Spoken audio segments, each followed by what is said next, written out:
আছো তুমি? কেমন আছো? আচ্ছা বুকাই বলো তো, ক্যাট মানে কি? বিড়াল। আচ্ছা, ডগ মানে?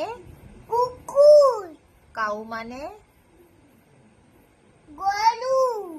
এলিফ্যান্ট মানে? হাতি। গোট মানে? ছাগল। টাইগার মানে? বাঘ। লায়ন মানে? সিংহ। আচ্ছা, তারপরে হচ্ছে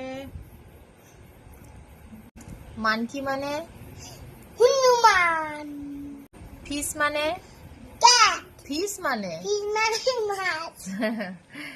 আচ্ছা, ভেরি গুড, খুব ভালো হয়েছে। চুমু করবো। কাকে চুমু করো? তুমি ফ্লাইং কিস এখানে দাও, ঠিক আছে। তুমি এখানে ফ্লাইং কিস দাও। হ্যাঁ, টাটা। টাটা।